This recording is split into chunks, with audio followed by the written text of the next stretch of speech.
And welcome. मैं रेवती और आज इस वीडियो में लेके आई हूँ मैं नेविल गोडार्ड की lecture rearrange your mind part 2। अगर आपने पार्ट 1 नहीं देखा है अब तक तो नीचे लिंक है डिस्क्रिप्शन में, उसे क्लिक करके पार्ट 1 देखें।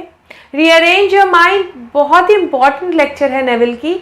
ये नेविल ने अपने ज़िंदगी के एंड के समय में दिया था। ये कुछ 1-2 लेक्चर में से एक है जो उन्होंने अपने लाइफ के एंड के टाइम में दिया। तो भाई पिछले एपिसोड में आपसे मैंने बताया था कि किस तरीके से नेविल ने बोला कि आपको जो चाहिए उस पर अडिग रहे।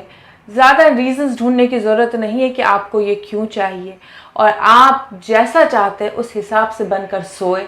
जो भी आपकी रियलिटी है उसको इग्नोर कर दे।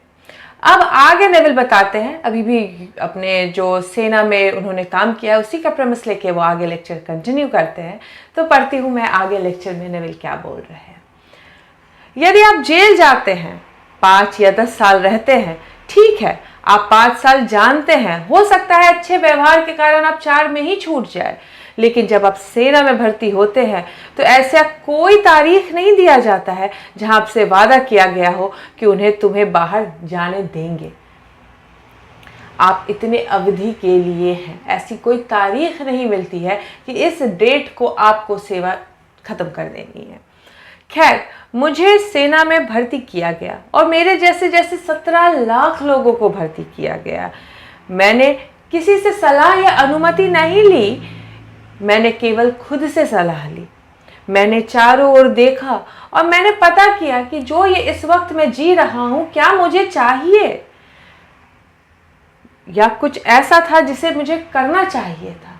मैंने अपने प्रति ईमानदार होने का ठाना, यानी मैं खुद को जानूं क्या सही है क्या गलत है। उससे बेटर है कि मैं ये जानूं कि मुझे क्या चाहिए। और उस वक्त चारों तरफ देखने के बाद मैंने यही डिसाइड किया कि मुझे नहीं रहना है सेना में, यानी मुझे ये लाइफ नहीं चाहिए। लोग अगर देखा जाए तो ये भी बोलेंगे कि ये तुम क्या कर रहे हो, क्या तुम कायर हो? ये तो कायर का काम है, युद्ध से भागना। मुझे परवाह नहीं थी कि लोग मुझे कायर कहेंगे। कुछ ऐसे भी बोलेंगे कि क्या ये अच्छे नागरिक का काम है। मुझे इसकी भी परवाह नहीं थी कि उन्होंने क्या कहा। जैसा कि मैंने अभी पहले कहा था, अब हम जो जानते हैं जिसे कारण कहा जाता है, इस कारण का कोई लेना देना नहीं है आपके डिजायर से। यानी आपको जो चाहिए वो काफ़ी है आपको उस चीज़ को मैनिफेस्ट करने के लिए। लोग क्या कहेंगे, क्या सही है क्या गलत है, इससे इस चीज़ का लेना देना नहीं है। वैसे तो युद्ध हो रहा था, ये करना उचित बात थी क्योंकि हम युद्ध में थे, हम सब अमेरिकी थे, हमें वहाँ जाना चाहिए क्योंकि हमारे देश ने युद्ध की घोषणा की थी। वहाँ जाओ और लड़ो, और इस कारण हमें बताता है कि ये करना उचित है। ये जो कारण है कि युद्ध में जाना सही है क्योंकि आप अच्छे नागरिक हो, ये कारण सही है। लेकिन अगर आप खुद के प्रति ईमानदार हो तो आप कारण को इग्नोर कर दोगे। आप खुद को जब टटोलोगे क्या सही है क्या गलत है उसके परे होके, तो जानोगे आपकी डिजायर क्या है। और नेविल ने यहाँ पे खुद को टटोला, किसी से सलाह नहीं ली, किसी से मशवरा नहीं लिया कि क्या सही है। उन्होंने खुद को टटोला और जाना कि उन्हें सेना में नहीं रहना था, और फिर उन्होंने उस चीज को मैनिफेस्ट करने के लिए अपनी हर संभव कोशिश शुरू कर दी। जब मुझे भर्ती किया गया तो मैंने इसका कोई विरोध नहीं किया। उन्होंने मुझे भर्ती किया और मुझे बुनियादी परीक्षण यानी बेसिक ट्रेनिंग के लिए कैंप पोल्क लुजियाना में ले गए। जब मैं वहाँ गया तो मुझे ये समझ में आ गया था कि मैं इसका हिस्सा नहीं बनना चाहता हूँ, और फिर मैंने साहस की वो पाने की जो मेरी इच्छा थी, यानी वहाँ से बाहर निकलने की साहस की। तो जो एक बेसिक प्रैक्टिकल चीज़ होती है उस वक्त स्वाभाविक काम था, मैंने वो किया। एक आवेदन पत्र दिया कि मुझे सेना छोड़नी है। 24 घंटे बाद वो आवेदन पत्र वापस आ गया खारिज होते हुए, यानी रिजेक्शन के साथ वो आवेदन पत्र मेरे पास आ गया। उसमें हस्ताक्षर था अस्वीकृत, यानी नॉट एक्सेप्टेड। मेरे कप्तान ने कहा, आपके खातिर गॉडार्ड, मुझे बहुत बहुत पीड़ा है। मुझे पता है कि आप वास्तव में कैसा महसूस कर रहे हैं। आप अपनी पत्नी और छोटी बच्ची के साथ रहना चाहते हैं।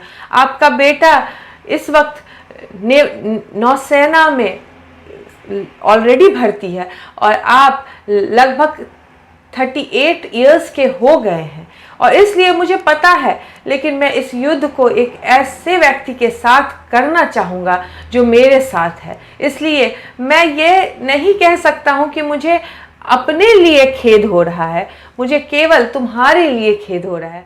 मैंने उस कर्नल से एक शब्द भी नहीं कहा, मैंने इसका विरोध भी नहीं किया। ये मैनिफेस्ट करने का निर्णय मेरा था। यानी आप बोल रहे हैं कि उन्होंने जब कैंप में एंट्री ली, वहाँ पे उन्होंने कैंप को देखा और बोला कि भाई नहीं, मुझे नहीं चाहिए ये कैंप, और फिर उन्होंने एक प्रैक्टिकल सा एक्शन लिया, यानी जो लॉजिकल चीज़ थी अपना एप्लीकेशन देने की, कि वो नहीं रहना चाहते हैं। जब वहाँ पे उन्होंने एप्लीकेशन दी तो 24 घंटे के अंदर ही उन्हें रिजेक्शन आ गया बड़े कर्नल की तरफ से। छोटा कर्नल जो कप्तान था उन्हें बोल रहा है कि मुझे तुम्हारे लिए बुरा लग रहा है कि तुम्हारी बेटी है, तुम्हारी पत्नी है, तुम ऑलरेडी 38 इयर्स के हो गए हो, तुम जाना चाहते हो, तुम्हारा बेटा ऑलरेडी नौसेना में भर्ती है और युद्ध कर रहा है, लेकिन मुझे खुद के लिए बुरा नहीं लग रहा क्योंकि मैं तुम्हारे जैसे किसी इंसान के साथ युद्ध लड़ना चाहता था और मैं तुम्हारे लिए बुरा फील कर रहा हूँ कि तुम्हें जाने नहीं मिला, तुम्हारा रिजेक्शन आ गया, बट मैं सच में ऑनर्ड रहूँगा अगर तुम मेरे साथ युद्ध में रहोगे। नेविल ने एक शब्द नहीं बोला। नेविल ने मन ही मन सोचा कि ये उनका सृजन है, उनका मैनिफेस्टेशन है, वो खुद कुछ कर लेंगे, और उसको जवाब नहीं दिया उन्होंने। अब मैं पूर्ण कानून, स्वतंत्रता के कानून पर ध्यान दिया और मैं उस कानून में दृढ़ रहा। मैं उस रात सोया जैसे कि मैं वास्तविकता में कहाँ हूँ, अपने शहर न्यूयॉर्क में, जहाँ मैं 7वीं मंजिल पर रहता हूँ, जहाँ मैं अपनी पत्नी के साथ एक अपार्टमेंट में हूँ, अपने बेडरूम में हूँ, जहाँ मेरा एक प्यारा सा लिविंग रूम है, एक डाइनिंग रूम है, एक विशाल किचन है, एक फोयर है, जहाँ मैं उस स्थान पर हूँ जहाँ मैं सोता हूँ। यानी अपने बेड पे खुद को देखा उन्होंने सोते हुए। वहाँ पे वो फिर से बेड से उठे और अपनी बच्ची के रूम में गए। बच्ची के रूम में बच्ची को देखा उसके कॉट पे सोते हुए। बच्ची अभी 1-1.5 साल की ही थी। फिर वो वहाँ से निकले, अपने ड्राइंग रूम की रखी हर एक चीज़ों को छूते रहे, उस चीज़ का एहसास करते रहे कि वो उस वक्त अपने अपार्टमेंट में है, अपने घर पे हैं। अपनी पत्नी को दूर बिस्तर पे लेटे हुए भी देखा कि वो चैन की सांस ले रही है, एज इफ नेविल ऑलरेडी घर में सो रहे हैं उसके साथ। अगर वास्तविक में कोई सेंसिटिव इंसान मुझे उस वक्त देखता तो ये जान पाता कि मैं उस वक्त वहाँ नहीं हूँ, मैं उस वक्त कहीं और हूँ। यानी अगर मेरे अपार्टमेंट में कोई सेंसिटिव इंसान होता तो मेरे प्रेजेंस को फील कर पाता। मैं इस तरीके से रियलिटी को इग्नोर करके खुद को उस जगह पे इमेजिन कर रहा था। सुबह के 4 बजे मेरे आंखों के सामने एक कागज़ का टुकड़ा आता है और यहाँ पर एक हाथ नीचे आता है, जिस हाथ में एक कलम होती है, और उस कलम ने स्वीकृत शब्द अस्वीकृत शब्द को काट दिया और वहाँ पे एक बोल्ड अक्षरों में लिखा स्वीकृत। और फिर मैंने ये शब्द सुने, जो मेरे पास है किया मैंने किया है, तुम मत करो। और फिर मैं उठा और मैं सो रहे 25 सैनिकों यानी 25 साथियों को परेशान ना करने का सोचकर थोड़ी देर और इंतज़ार किया। जब सही समय आया मैं उठ खड़ा हुआ और तैयार होने के लिए चला गया, इस जज्बे के साथ कि जैसे मेरी स्वीकृति का लेटर बस आने ही वाला है। खुद को अच्छे से कपड़े में पहना के बिल्कुल रेडी होकर खुश होता हुआ बाहर निकला, एज इफ कि मुझे स्वीकृति का लेटर आने ही वाला है। जब वो रात को खुद को इमेजिन करके सोए तो सुबह के 4 बजे उन्हें एक सपने में लेटर दिखा, जहाँ पे जो रिजेक्शन का लेटर था उसको काट कर एक्सेप्टेंस लिखा गया था, एक्सेप्टेड लिखा गया था। और उनको एक आवाज़ आई बोलते हुए कि जो मेरे बस में था मैंने किया, अब तुम कुछ मत करो, यानी it's done, you don't have to do anything now. और फिर वो थोड़ी देर वेट किए ताकि बाकी कोई परेशान ना हो। आप देखिए कितना कंपैशन है नेविल के अंदर। हर इंसान जो भी लॉ ऑफ अट्रैक्शन फॉलो करता है उनको कंपैशन फॉलो करना पड़ेगा ही पड़ेगा। आप इनके लेक्चरों से देखिए, वो अगर वो सपना देखे उनको कोई फर्क नहीं पड़ता कि दूसरे सो रहे, उनकी नींद तकलीफ को हटाकर भाग के जाके तैयार हो जाते। तो कंपैशन नहीं था, करुणा नहीं थी, बट उनके अंदर इतनी करुणा थी कि वो वेट किए बाकियों को सोता हुआ कि भाई लोग परेशान ना हो, लोगों को तंग ना करे। ये होती है सही तरीके से ईगो को टैकल करने की तरीका। यानी आपका ईगो आपको बोलेगा दूसरे जाए भाड़ में, मैं पहले अपना सोचूं। बट जो ईगो को कंट्रोल करके रखता है वो खुद की तो सोचता है, ईमानदारी से खुद के बारे में तो सोचता है, बट खुद के चक्कर में दूसरों को परेशान नहीं करता है। यहाँ पे उनको आ चुका था इंडिकेशन कि उनकी चीज़ें पूरी हो चुकी है, बट वो रुके। जब उनका सही समय आया तब बाथरूम गए, इस तरीके से शेव किया कि जैसे बस स्वीकृति का लेटर आ रहा है, बढ़िया से तैयार हुए, तैयार होके बाहर निकले। 9 दिन बीत गए और वो 9 दिन तक हर रोज़ उसी तरीके से तैयार होते थे, उसी तरीके से खुश रहते थे कि बस उनकी चीज़ें पूरी होने वाली है। 9 दिन के बाद उस कर्नल ने जिसने मेरे अनुरोध को अस्वीकार कर दिया था, मुझे अंदर बुलाया। उसने कहा, दरवाज़ा बंद करो गोडार्ड। मैंने दरवाज़ा बंद कर दिया। उन्होंने कहा, बैठो। उन्होंने मुझे पहले कभी भी अपने उपस्थिति में बैठने नहीं कहा था। मैं केवल एक प्राइवेट एक पोस्ट होता है, आप हमेशा उनकी उपस्थिति में खड़े रहते हैं और कभी भी बैठते नहीं हैं। फिर उन्होंने मुझे दुनिया के सारे कारण बताए कि मुझे अभी भी सेना में क्यों रहना चाहिए। उन्होंने कहा, क्या आप अभी भी बाहर निकलना चाहते हैं गोडार्ड? मैंने कहा, हाँ सर। उन्होंने मुझे एक और कारण दिया और फिर बोला, क्या आप अभी भी बाहर निकलना चाहते हैं गोडार्ड? और मैंने कहा, हाँ सर। फिर उन्होंने मुझे और तर्क और दलीलें दी ताकि मैं बाहर ना जाऊं। फिर भी मैंने हर बार अपना जवाब हाँ में रखा, हाँ सर, मैं बाहर जाना चाहता हूं। और जब मेरे सेना में होने के सभी कारण समाप्त हो गए तब भी मैंने यही कह रहा था, हाँ सर। उन्होंने कहा कि ठीक है, मुझे एक और आवेदन पत्र ला के दो जिस पे मैं साइन कर दूंगा। और उस दिन मुझे सेना से सम्मान पूर्वक छुट्टी दे दी गई और सेना के बाहर कर दिया गया।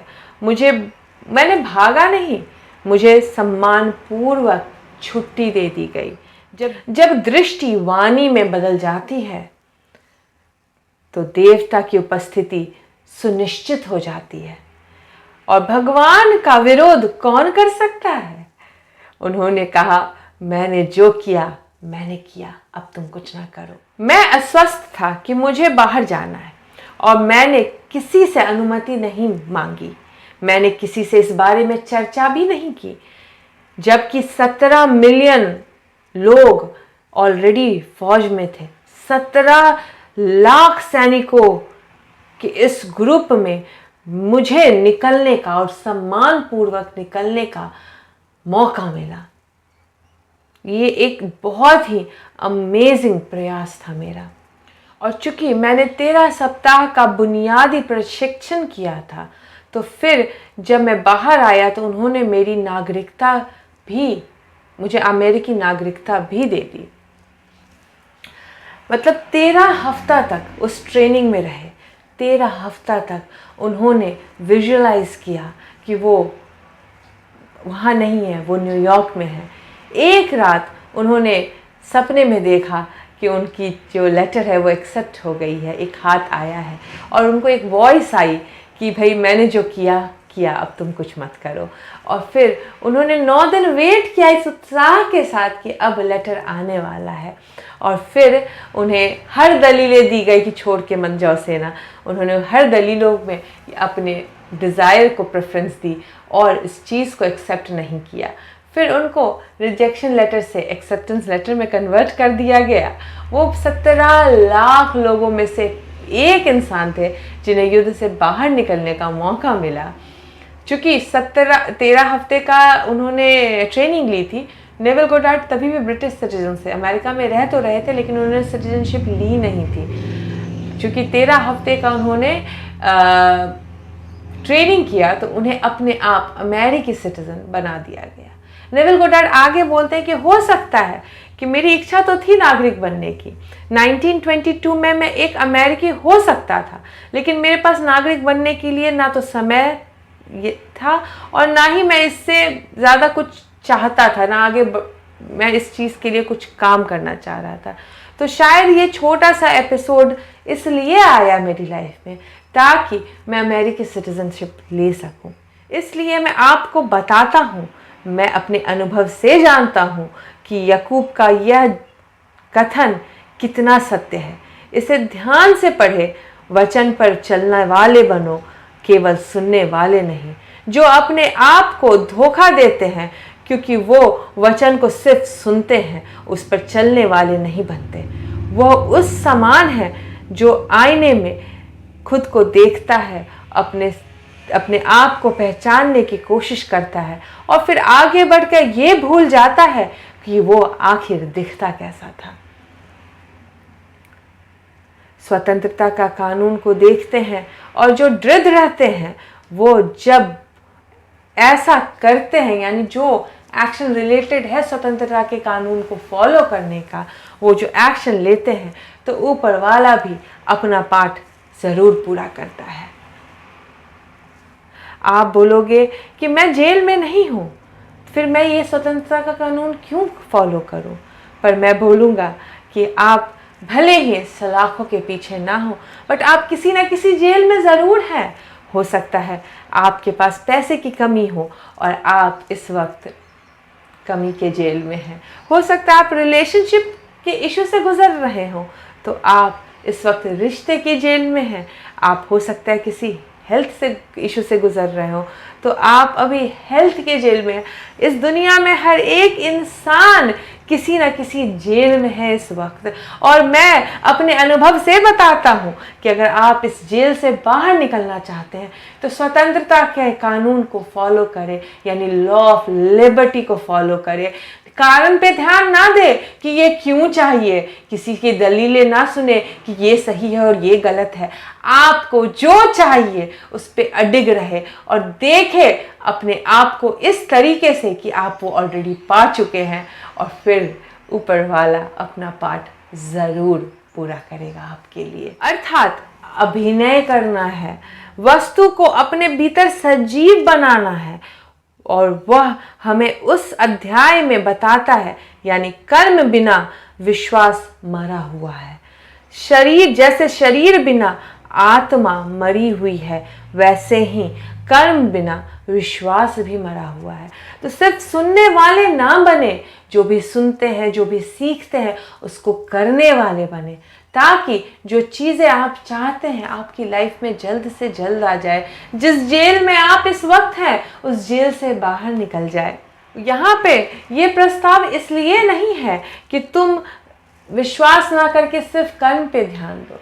कर्म इसलिए करना है ताकि आपने जो विश्वास किया है उसका प्रमाण मिल पाए कि आप जो विश्वास कर रहे हो, आप जो सुन रहे हो, सीख रहे हो, जिस पे आपको विश्वास है, अगर उस चीज़ को आप करोगे नहीं तो इस चीज़ का प्रमाण कैसे मिलेगा कि आप विश्वास कर रहे हो? इसके लिए करना ज़रूरी है, इसके लिए एक्शन लेना पड़ता है लॉ ऑफ अट्रैक्शन का, यानी विजुअलाइजेशन करना होता है, मेडिटेशन करना होता है, अफर्मेशन करना होता है, डिक्लेरेशन करना होता है, ताकि ऊपर वाला देखे कि आप जो विश्वास कर रहे हो, जो सुन रहे हो, समझ रहे हो, सीख रहे हो, वो सच में विश्वास कर रहे हो कि नहीं। इसलिए विश्वास के स्थान पे कर्म नहीं करना है।